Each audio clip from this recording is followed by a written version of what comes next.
this year. Yeah.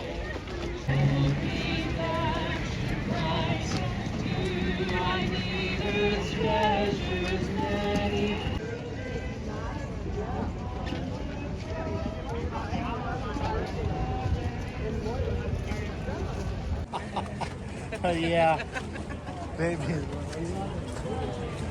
We are blessed in our state of Idaho to be one of the most pro-life states in the nation. And I think that, amen, and I think that is in part because of this legacy we have of strong families. Strong families that realize they need to teach their children to value the dignity of every life, or the world will teach them not to. We are presenting our Pro-Life Warrior Award to one of Idaho's finest pro-life warriors, Representative Barbara Ehardt. Last session, Representative Ehardt was the prime sponsor of the Protection of Pregnant Minors from Abortion Trafficking Bill. Idaho was the first state in our nation to pass this protective law.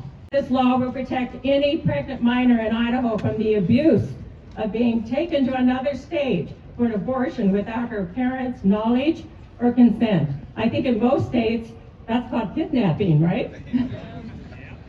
I would like to mention again that this was the first of its kind to be passed in our nation.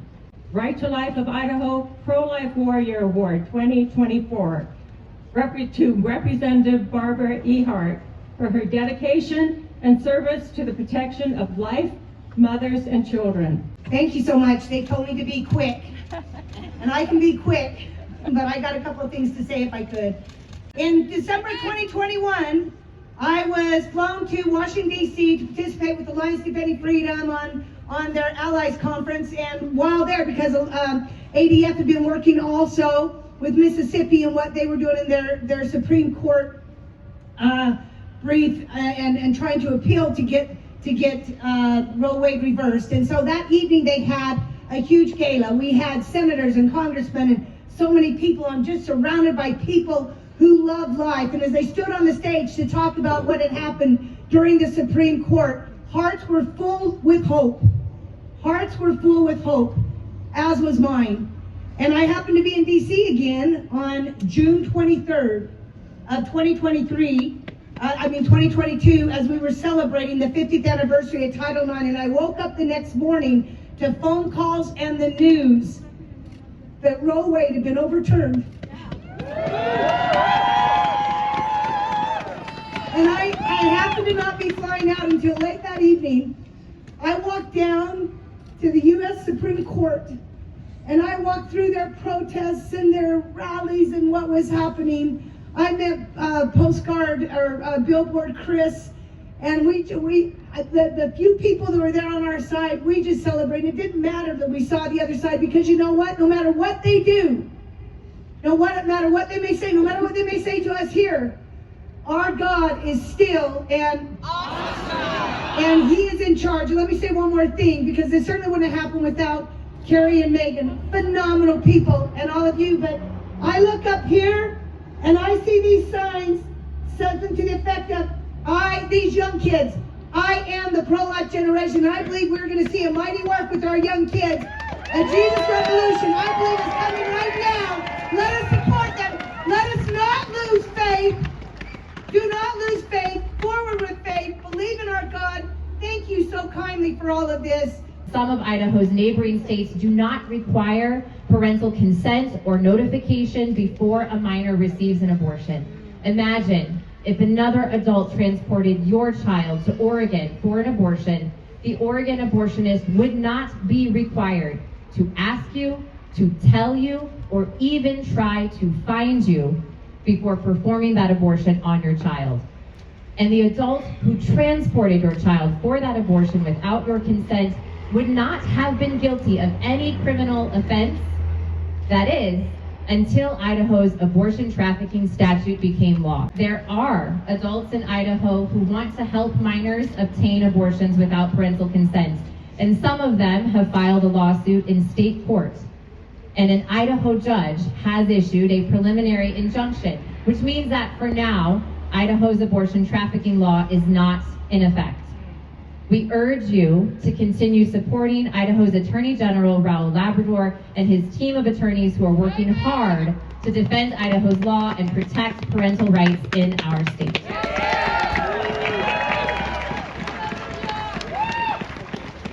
What struck me, both in DC and here in Idaho, is just all the people.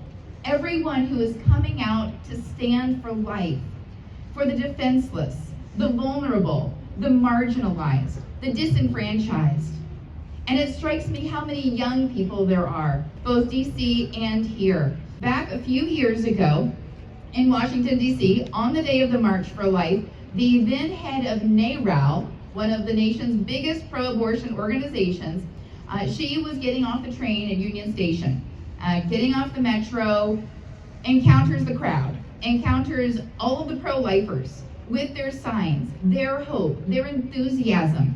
And she was struck, just as I am, by the youth. And her quote was, "There are so many of them. There are so many of them, and they are so young." That is the hope, that is the vision for the future that I see here today. Here in Idaho, the Biden administration sued the state to try to force ER doctors to perform abortions in non-life-threatening situations. I want to have all of us just give our legislature here a hand for what they do.